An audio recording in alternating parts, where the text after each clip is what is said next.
The scripture Mahanirvana Tantra is brought to you by Not a Prophet org, the place on the internet to find spiritual guidance powered by artificial intelligence. Chapter 8. The Dharma and Customs of the Castes and Ashramas. After hearing of the various forms of Dharma, Bhavani, mother of the worlds, destructress of all worldly bonds, spoke again to Shankara. Shri Divi said, I have heard of the different Dharma, which bring happiness in this world and the next, and bestow piety, wealth, fulfillment of desire, ward off danger, and are the cause of union with the Supreme. I wish now to hear of the castes and of stages of life. Speak in thy kindness, O omnipresent one, of these, and of the mode of life which should be observed. Therein Shri Sadashiva said, O thou of auspicious vows! In the Satya and other ages there were 4 castes. In each of these were 4 stages of life, and the rules of conduct varied according to the caste and stages of life. In the Kali age, however, there are 5 castes, namely Brahmana, Kshatriya, Vaishya, Shudra, and Samanya. Each of these 5 castes, O great queen, have 2 stages of life. Listen, then, Adai. Whilst I narrate to thee their mode of life, rites, and duties, I have already spoken to thee of the incapacity of men born in the Kali age, unused as they are to penance, and devoid of learning in the Vedas, short-lived, and incapable of strenuous effort. How can they endure bodily labor? O beloved, there is in the Kali age no brahmacharya nor vanaprastha. There are 2 stages only, Grihastha and Bhikshuka, O auspicious one.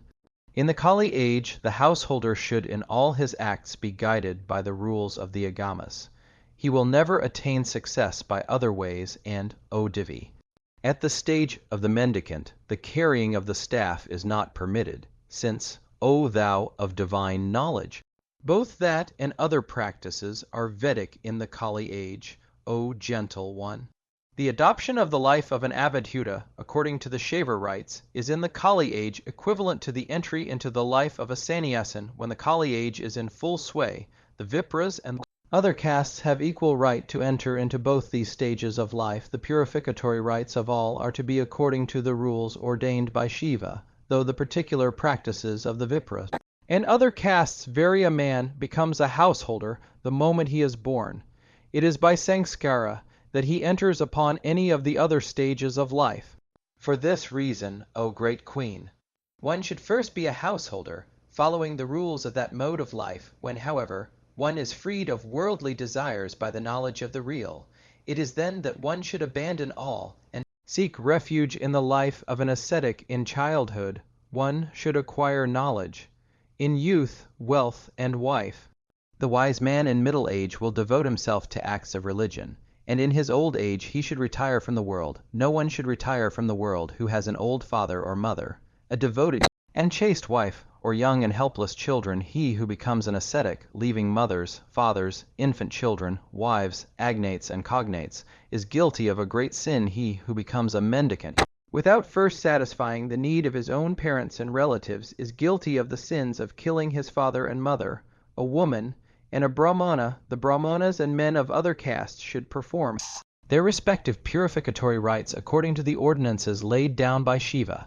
This is the rule in the Kali age. Shri Divi said, O omnipresent one, tell me what is the rule of life for the householder and mendicant, and what are the purificatory rites for the Vipras and other castes? Shri Sadashiva said, the state of an householder is for all the descendants of Man, you the first duty. I shall therefore first speak of it, and do thou listen to me. O lady of the Kalas, a householder should be devoted to the contemplation of Brahman, and possessed of the knowledge of Brahman, and should consign whatever he does to Brahman. He should not tell an untruth or practice deceit, and should ever be engaged in the worship of the devatas and guests regarding his father and mother. As 2 visible incarnate deities, he should ever, and by every means in his power, serve them. O Shiva, O Parvati, if the mother and father are pleased, thou too art pleased, and the Supreme Being is propitious to him. O primeval one, thou art the mother of the worlds, and the Supreme Brahman is the father. What better religious act can there be than that which pleases you both? According to their requirements, one should offer seats, beds, clothes, drink, and food to mother and father. They should always be spoken to in a gentle voice, and their children's demeanor should ever be agreeable to them. The good son who ever obeys the behests of his mother and father hallows the family. If one desires one's own welfare, all arrogance, mockery, threats, and angry words should be avoided in parents' presence. The son who is obedient to his parents should, out of reverence to them, bow to them, and stand up when he sees them, and should not take his seat without their permission. He who, intoxicated with the pride of learning or wealth, slights his parents, is beyond the pale of all dharma, and goes to a terrible hell even if the vital breath were to reach his throat. Householder should not eat without first feeding his mother, father, son, wife, guest, and brother. The man who, to the deprivation of his elders and equals, fills his own belly is despised in this world and goes to hell in the next. The householder should cherish his wife, educate his children, and support his kinsmen and friends. This is the supreme eternal duty. The body is nourished by the mother. It originates from the father. The kinsmen, out of love, teach. The man, therefore, who forsakes them is indeed vile for their sake, should 100 pains be undergone. With all one's ability, they should be pleased. This is the eternal duty. That man who in this world turns his mind to Brahman and adheres faithfully to the truth is above all a man of good deeds, and knows the supreme, and is blessed in all worlds. The householder should never punish his wife, but should cherish her like a mother. If she is virtuous and devoted to her husband, he should never forsake her even in times of greatest misfortune. The wise man, whilst his own wife is living, should never with wicked intent touch another woman, otherwise he will go to hell. The wise man should not, when in a private place, live and sleep or lie down close to other men's wives. He should avoid all improper speech and braggart boldness in their presence. By riches, clothes, love, respect, and pleasing words should one's wife be satisfied. The husband should never do anything displeasing to her. The wise man should not send his wife to any festival, concourse of people, pilgrimage, or to another's house, except she be attended by his son or an inmate of his own house. O Maheshvari! That man whose wife is both faithful and happy is surely looked upon as if he had performed all dharma, and is truly thy favorite. Also a father should fondle and nurture his sons until their 4th year, and then until their 16th they should be taught learning, and their duties up to their 20th year they should be kept engaged in household duties, and thenceforward, considering them as equals, he should ever show affection towards them in the same manner. A daughter should be cherished and educated with great care, and then given away with money and jewels to a wise husband. The householder should thus also cherish and protect his brothers and sisters and their children, his kinsmen, friends, and servants. He should also maintain his fellow worshippers, fellow villagers, and guests, whether ascetics or others. If the wealthy householder does not so act, then let him be known as a beast, a sinner, and one despised in the worlds. The householder should not be inordinately addicted to sleep, idling, care for the body, dressing his hair, eating or drinking, or attention to his clothes. He should be moderate as to food, sleep, speech, and sexual intercourse, and be sincere, humble, pure, free from sloth, and persevering, chivalrous to his foes, modest before his friends, relatives, and elders. He should neither respect those who deserve censure nor slight those who are worthy of respect. Men should only be admitted to his trust and confidence after association with them, and observation of their nature, inclination, conduct, and friendly character. Even an insignificant enemy should be feared, and one's own power should be disclosed only at the proper time. But on no account should one deviate from the path of duty. A religious man should not speak of his own fame and prowess, of what has been told him in secret, nor of the good that he has done for others. A man of good name should not engage in any quarrel with an unworthy motive, nor when defeat is certain, nor with those who are superior or inferior to himself. He should diligently earn knowledge, wealth, fame, and religious merit, and avoid all vicious habits. The company of the wicked, falsehood, and treachery ventures should be undertaken according to the circumstances and one's condition in life, and actions should be done according to their season. Therefore, in everything that a man does, he should first consider whether the circumstances and time are suitable.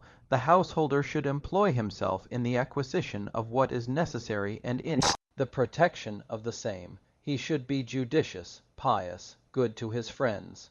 He should be moderate in speech and laughter. In particular, in the presence of those entitled to his reverence, he should hold his senses under control. Be of cheerful disposition. Think of what is good. Be of firm resolve, attentive, far-sighted, and discriminating in the use of his senses. The wise householder's speech should be truthful, mild, agreeable, and salutary, yet pleasing, avoiding both self-praise and the disparagement of others. The man who has dedicated tanks, planted trees, built rest houses on the roadside or bridges, has conquered the three worlds. That man who is the happiness of his mother and father, to whom his friends are devoted, and whose fame is sung by men. He is the conqueror of the three worlds, he whose aim is truth, whose charity is ever for the poor, who has mastered lust and anger. By him are the three worlds conquered. He who covets not others' wives or goods, who is free of deceit and envy, by him the three worlds are conquered. He who is not afraid in battle, nor to go to war when there is need, and who dies in battle undertaken for a sacred cause, by him the three worlds are conquered. He whose soul is free from doubts, who is devoted to and a faithful follower of the ordinances of Shiva, and remains under my control, by him the three worlds are conquered. The wise man, who in his conduct with his fellow men looks with an equal eye upon friend and foe, by him are the three worlds conquered. O Divi. Purity is of two kinds, external and internal. The dedication of oneself to Brahman is known as internal purity, and the cleansing of the impurities of the body by water or ashes, or any other matter which cleanses the body, is called external purity. O dearest one, the waters of Ganga, or of any other river, tank, pond, well, or pool, or of the celestial Ganga, are equally purifying. O thou of auspicious vows! The ashes from a place of sacrifice and cleansed earth are excellent, and the skin of an antelope and grass are as purifying as earth. O auspicious one! What need is there to say more about purity and impurity? Whatever purifies the mind, that the householder may do, let there be external purification upon awakening from sleep, after sexual intercourse, making water, voiding the bowels, and at the close of a meal, and whenever dirt of any kind has been touched. Sandhya, whether Vaidika or Tantrika, should be performed thrice daily, and according as the worship changes, so does its service. The worshippers of the Brahma mantra have performed their Sandhya when they have made japa of the Gayatri, realizing within themselves the identity of the Gayatri and Brahman in the case of those who are not Brahma-worshippers. Vaidika Sandhya consists of the worship of, an offering of oblations to the sun, and the recitation of the Gayatri. O gentle one! In all daily prayers recitation should done 1008, or 108, or 10 times. O Divi. The Shudras and Samanyas may observe any of the rites proclaimed by the Agamas, and by these they attain that which they desire. The 3 times of performance of Sandhya are at sunrise, at noon, and at sunset. Shri Divi said, Thou haste thyself said, O Lord, that when the Kali age is in full sway for all castes, commencing with the Brahmanas, Tantrika rites are alone appropriate. Why, then, dost thou restrict the Vipraras to Vedic rites? It behoveth thee to explain this fully to me. Shri Sadashiva said, O thou who knowest the essence of all things, truly hast thou spoken. In the Kali age, all observances bear the fruit of enjoyment and liberation. When done according to the rites of the Tantras, the Brahma Savitri, though known as Vaidika, should be called Tantrika also, and is appropriate in both observances. It is, therefore, O Divi, that I have said that when the Kali age is in full sway, the twice born shall alone be entitled to the Gayatri, but not the other mantras. In the Kali age, the Savitri should be said by the Brahmanas, preceded by the Tara, and by the Kshatriyas and Vaishyas, preceded by the Kamala and Vagbhava vijas, respectively in order. O supreme Divi. That a distinction may be drawn between the twice born and the Shudras, the daily duties are directed to be preceded by Vedika Sandhya. Success, however, may also be attained by the mere following of the ordinances of Shambhu. This is verily true, and I repeat it is true and very true, and there is no doubt about it, O adored of the Devas. Even if the stated time for the saying of the daily prayer is past, all who desire emancipation and are not prevented by sickness or weakness should say, Ong the ever-existent Brahman, The seat, clothes, vessels, bed, carriages, residence, and household furniture of the worshipper should be as clean as possible at the close of the daily prayers. The householder should keep himself occupied with household duties or the study of the Vedas. He should never remain idle in holy places, on holy days, or when the sun or moon is in eclipse. He should do inward recitation and give alms, and thus become the abode of all that is good in the Kali age. Life is dependent on the food that is eaten. Fasting is therefore not recommended in lieu of it. The giving of alms is ordained. O Great Queen, in the Kali age alms are efficacious in the accomplishment of all things. The proper objects of such alms are the poor devoted to meritorious acts, O Mother. The first days of the month of the year of the lunar half, months, the 14th day of the lunar half, month, the 8th day of the light half of the lunar month, the 11th day of the lunar half month, the new moon, one's birthday, the anniversary of one's father's death, and days fixed as those of festivals, are holy days. The river Ganges and all the great rivers, the house of religious teacher, and the places of the devas are holy places. But for those who, neglecting the study of the Veda, the service of mother and father, and the protection of their wife, go to places of pilgrimage, such holy places are changed to hell for women. There is no necessity to go on pilgrimage, to fast, or to do other like acts, nor is there any need to perform any devotion except that which consists in the service of their husband. For a woman, her husband is a place of pilgrimage, the performance of penance, the giving of alms, the carrying out of vows, and her spiritual teacher. Therefore, should a woman devote herself to the service of her husband with her whole self, she should ever by words and deeds of devotion act for the pleasure of her husband, and, remaining faithful to his behests, should please his relations and friends. A woman whose husband is her vow should not look at him with hard eyes, or utter hard words before him. Not even in her thought should she do anything which is displeasing to her husband. She who by body, mind, and word, and by pleasant acts, ever pleases her husband, attains to the abode of Brahman. Remaining ever faithful to the wishes of her husband, she should not look upon the face of other men, or have converse with them, or uncover her body before them. In childhood she should remain under the control of her parents, in her youth of her husband, and in her old age of the friends and relatives of her husband. She should never be independent. A father should not marry his daughter if she does not know her duty to a husband and how to serve him. Also the other rules of woman's conduct: neither the flesh of human beings, nor the animals resembling them, nor the flesh of the cow, which is serviceable in various ways, nor the flesh of carnivorous animals, nor such meat as is tasteless, should be eaten. Auspicious 1. Fruits and roots of various kinds, whether grown in villages or jungles, and all that is grown in the ground, may be eaten at pleasure. Teaching and the performance of sacrifices are the proper duties of a Brahmana. But if he be incapable of these, he may earn his livelihood by following the profession of a Kshatriya or Vaishya. The proper occupation of a Rajanya is that of fighting and ruling. But if he be incapable of these, he may earn his livelihood by following the profession of a Vaishya or Shudra, if a Vaishya cannot trade. Then for him the following of the profession of a Shudra involves no blame. For a Shudra, O sovereign queen, service is the prescribed means of livelihood, O Divi. Members of the Samanya class may for their maintenance follow all occupations except such as are specially reserved for the Brahmana, the latter, void of hate and attachment, self-controlled.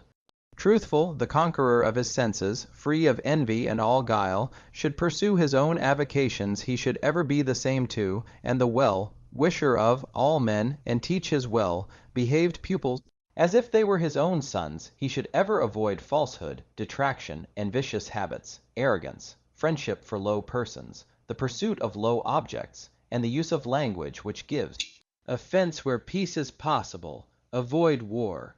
Peace with honor is excellent, O adorable face.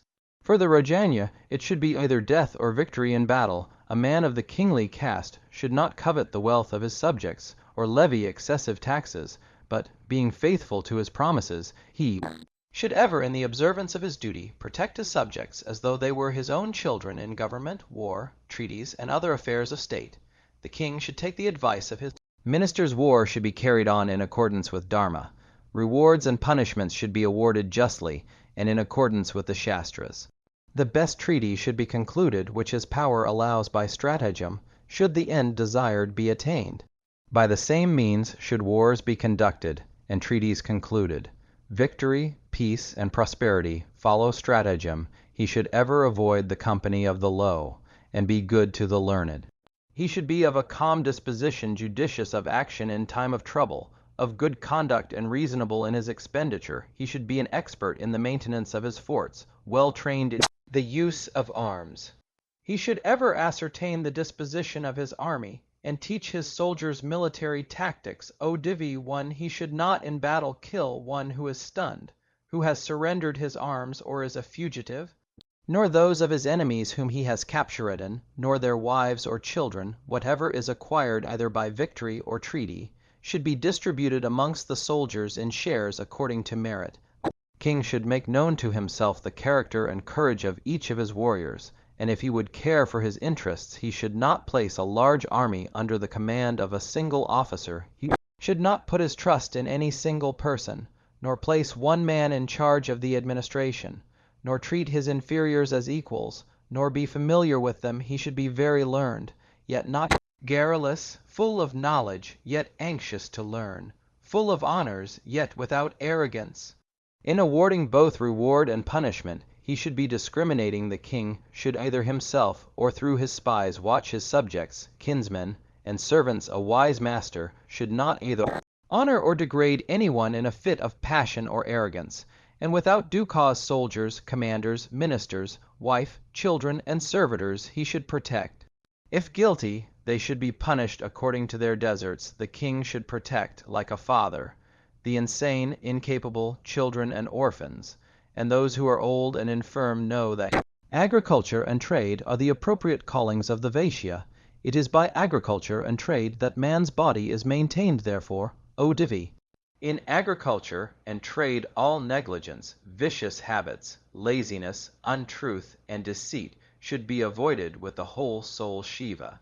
When both buyer and seller are agreed as to the object of sale and the price thereof, and mutual promises have been made, then the purchase becomes complete. O dearest one, the sale or gift of property by one who is a lunatic, out of his senses, under age, a captive, or enfeebled by disease, is invalid. The purchase of things not seen is concluded by hearing description thereof.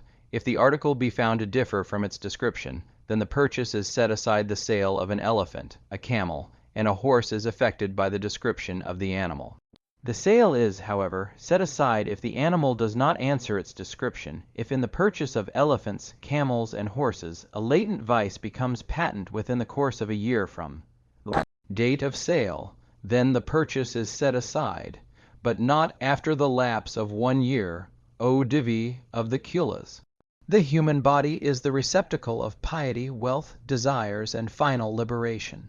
It should therefore never be the subject of purchase, and such a purchase is by reason of my commands invalid. O dear one, in the borrowing of barley, wheat, or paddy, the profit of the lender at the end of the year is laid down to be a fourth of the quantity lent, and in the case of the loan of metals, 1/8. In monetary transactions, agriculture, trade, and in all other transactions, men should ever carry out their undertakings.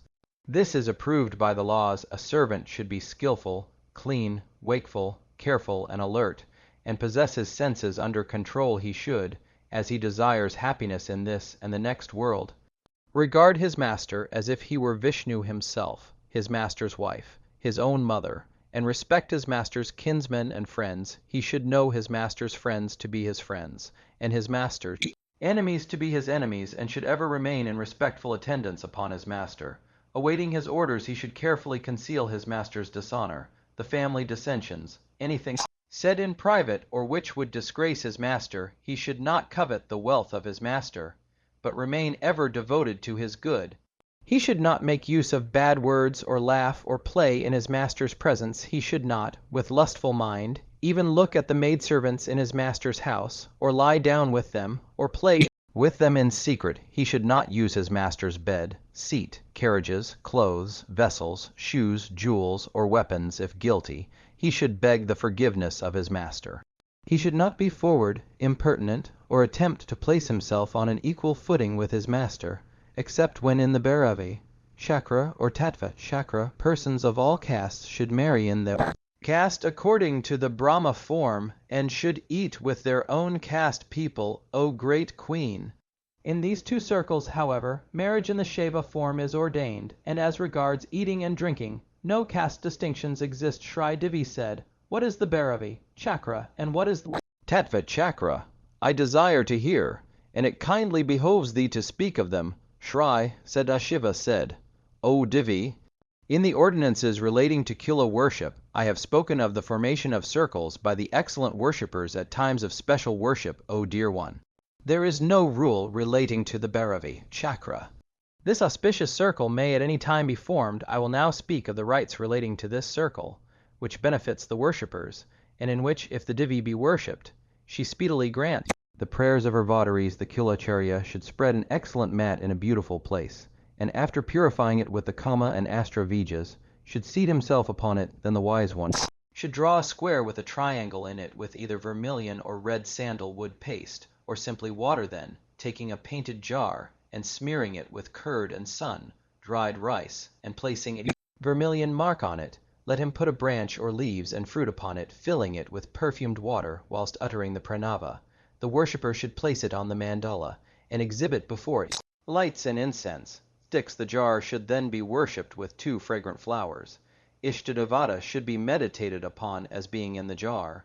The ritual should be according to the shortened form. Listen, O adored of the immortals, whilst I speak to thee of the peculiar features of this worship. There is no necessity of placing the wine. Cups for the Guru and others 162. The worshipper should then take such of the elements of worship as he wishes, and place them in front of himself.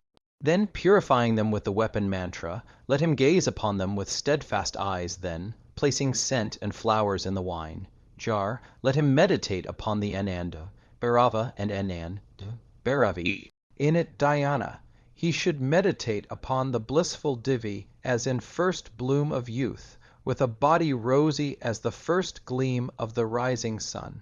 The sweet nectar of her smiles illumines her face as beautiful as a full blown lotus.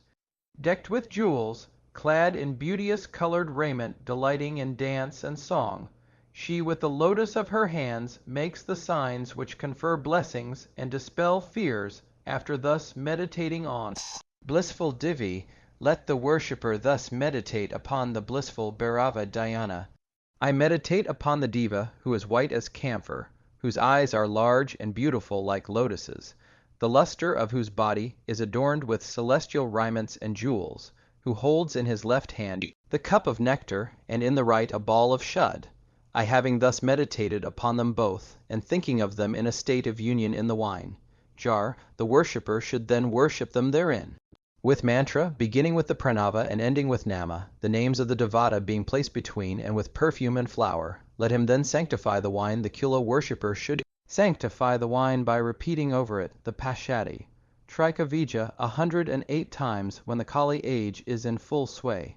In the case of the householder, whose mind is entirely engrossed with domestic desires, the 3 sweets should be substituted in the place of the first element of worship. Wine, milk, sugar, and honey are the 3 sweets.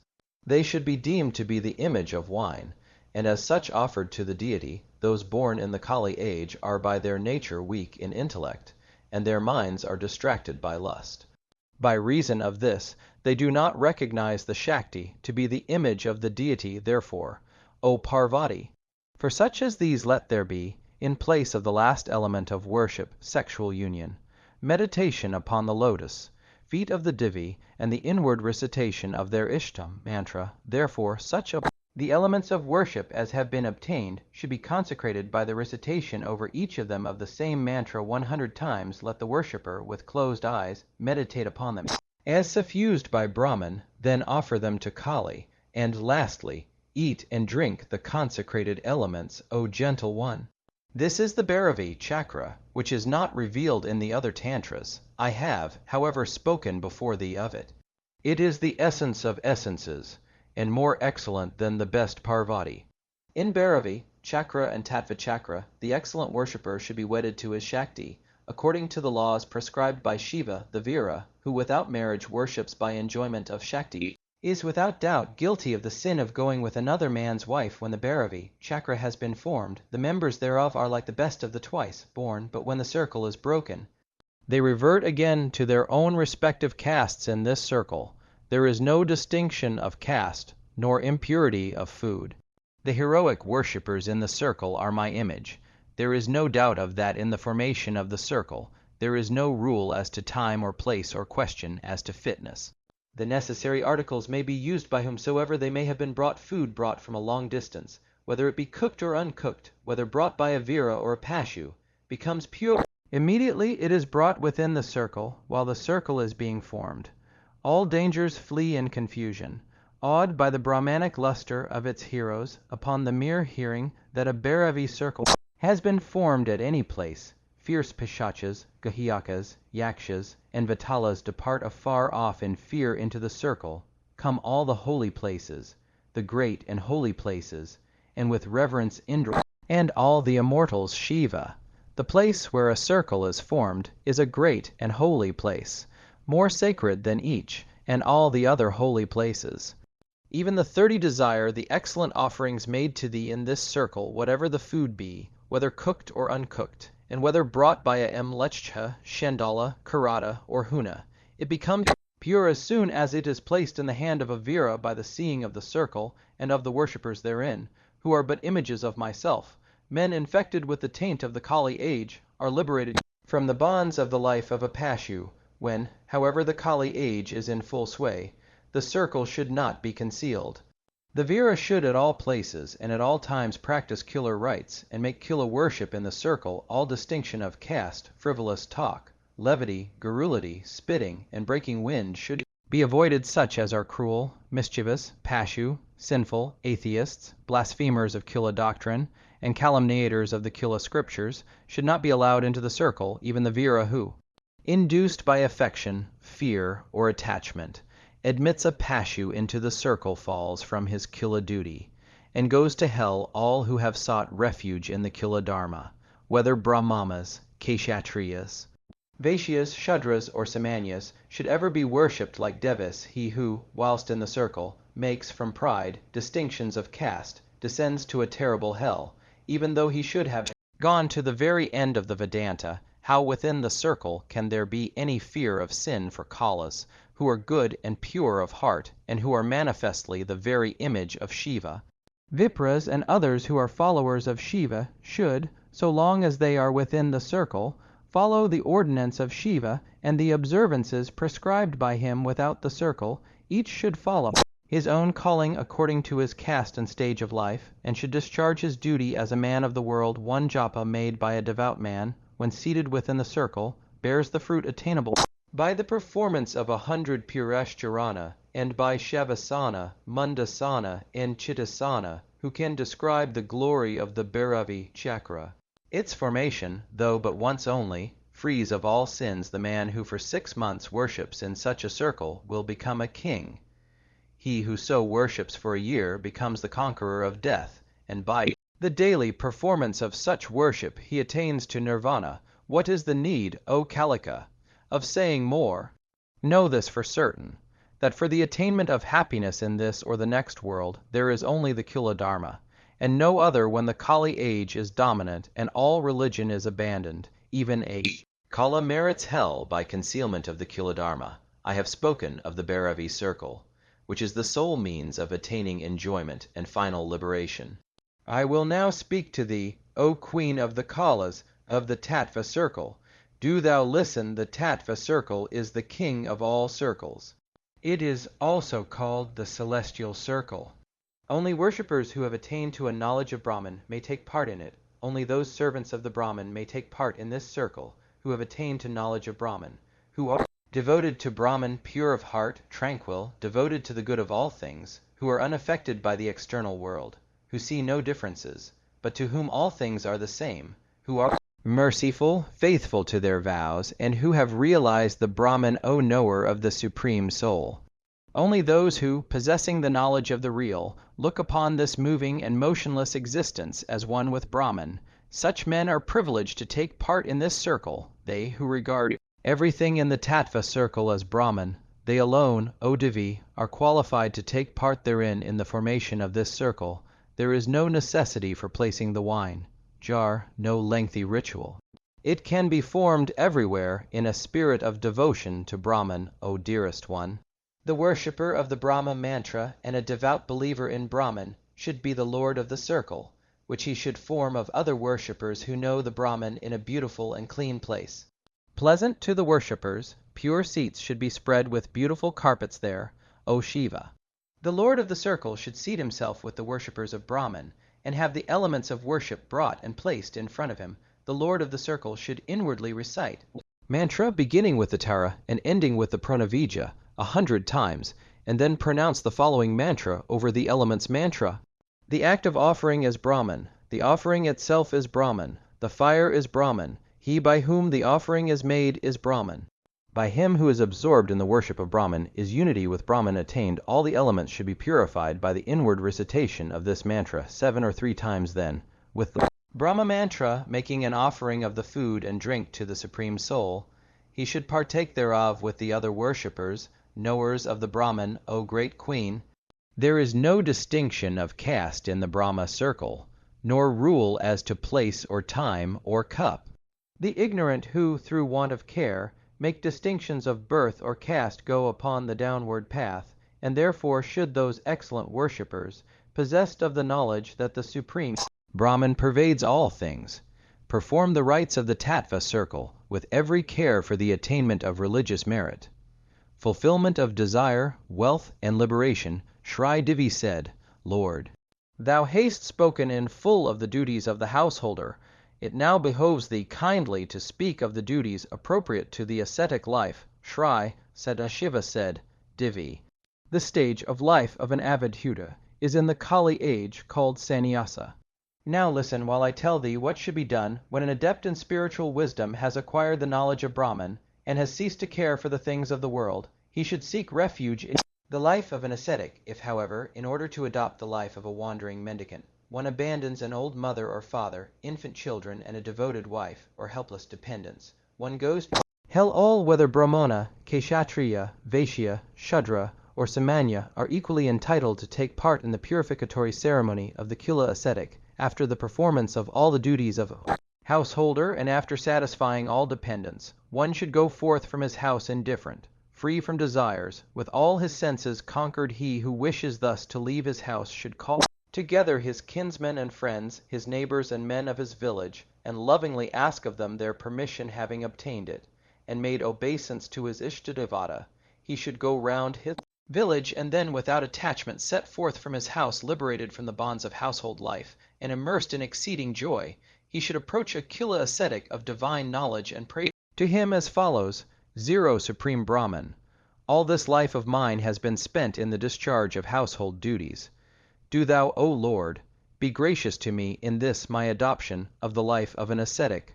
The religious preceptor should thereupon satisfy himself that the disciple's duties as a householder have all been accomplished, and, on finding him to be meek and full of discernment, initiate him into the second stage. The disciple should then, with a well-controlled mind, make his ablutions and say his daily prayer, and then, with the object of being absolved from the threefold debt due to them, worship the Devas, the Rishis, and the Pitris. By the Devas are meant Brahma, Vishnu, and Rudra, with their followers.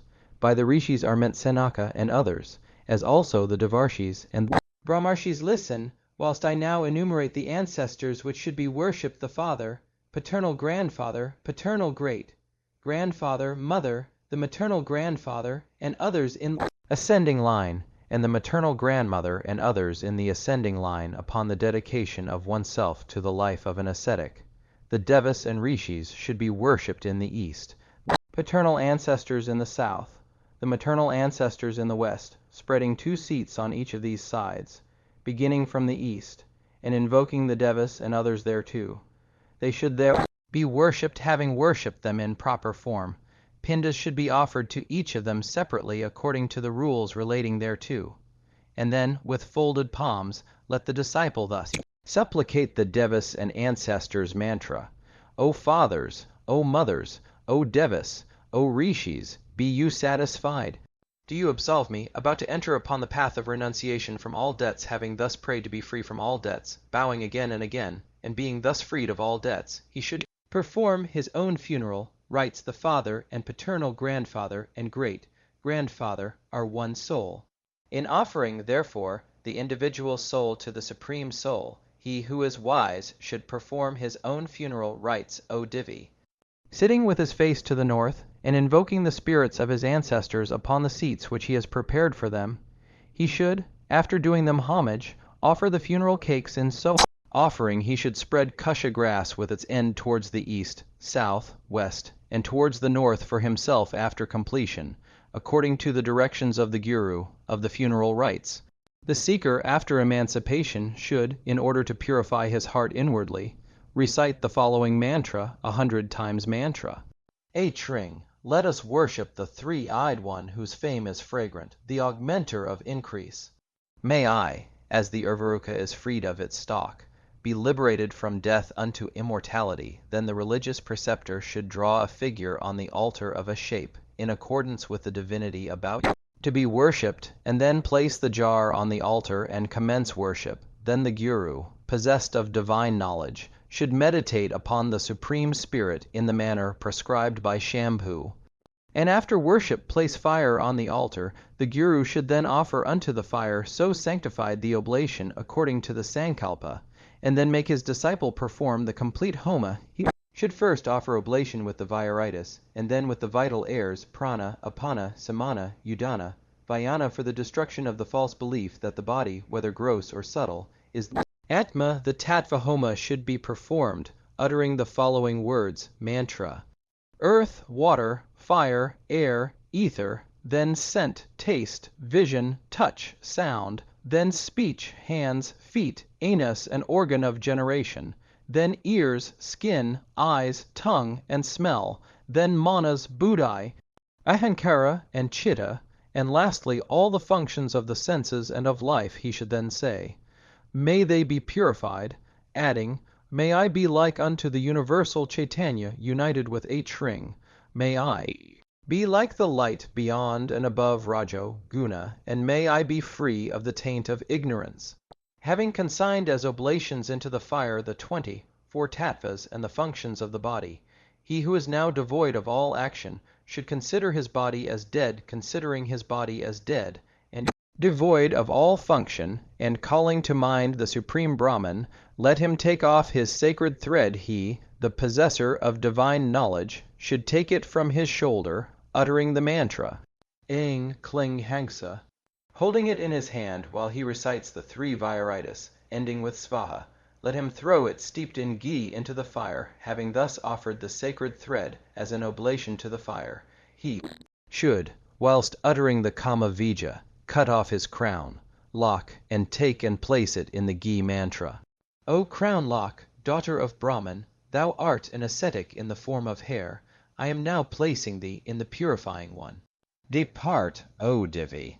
I make obeisance to thee. He should then, whilst uttering the Kama, Maya, Kircha, and Astra Vijas, ending with the word Svaha, make the Homa sacrifice of that lock of hair in the well, sanctified fire. The Pitris, Devas, and Devarshis, as also all acts performed in the stages of life, reside in that lock and have it as their support. Therefore, the man who renounces the crown, lock, and sacred thread after the performance of the oblation becomes one with Brahman the twice born. Enter the stage of an ascetic by renunciation of the crown, lock, and sacred thread, and the Shudras and Samanyas by the renunciation of the crown, lock only. Then he whose crown, lock, and sacred thread have been thus removed should make obeisance to the Guru, laying himself full length upon the ground. The Guru should then raise his disciple and say into his right ear, Zero wise one, thou art that.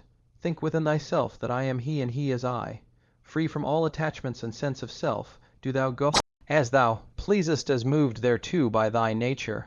The Guru, full of the knowledge of the divine essence, should then, after removal of the jar and the fire, bow to the disciple, recognizing in him his own very self, and say, O thou whose form is this universe, I bow to thee and to myself. Thou art, at and that is thou. again I bow to thee. The worshippers of the Brahma mantra, possessed of divine knowledge, who have conquered themselves, attain the stage of an ascetic by cutting off the crown, lock with their own mantra what need is there for those purified by divine knowledge of sacrificial or funeral rites or ritual worship. For they, acting as they please, are never guilty of any fault. The disciple, image of the absence of all contraries, desireless, and of tranquil mind, may, as he pleases, roam the earth, the visible image of Brahman. He will think of everything, from Brahma to a blade of grass, as the image of the existent one, and oblivious of his own name and form, he will meditate upon the Supreme Soul, himself homeless, merciful, fearless, devoid of attachment, claiming nothing as his own, devoid of egoism. The ascetic will move about the earth. He is free of all prohibitions. He shall not strive to attain what he has not, nor to protect what he has. He knows himself. He is equally unaffected by either joy or sorrow. He is calm, the conqueror of himself, and free from all desires. His soul is untroubled even in sorrow, desireless even in prosperity. He is ever joyful, pure, calm, indifferent, and unperturbed. He will hurt no living thing, but will be ever devoted to the good of all being. He is free from anger and fear, with his senses under control one and without desire. He strives not for the preservation of his body. He is not obsessed by any longing. He will be free from grief and resentment, equal to friend and foe, patient in the endurance of cold and heat, and to him both honor and disgrace are one and the same. He is the same in good or evil fortune, pleased with whatsoever, without effort, he may obtain. He is beyond the three attributes of unconditioned mind, free of covetousness, and wealth he will hoard not. He will be happy in the knowledge that, as the unreal universe exists dependent upon the truth, so does the body depend upon the soul. He attains liberation by the realization that the soul is completely detached from the organs of sense, and is the witness of that which is done. The ascetic should not accept any metal, and should avoid calumny, untruth, jealousy, all play with woman, and all discharge of seed. He should regard with an equal eye worms, men, and devas.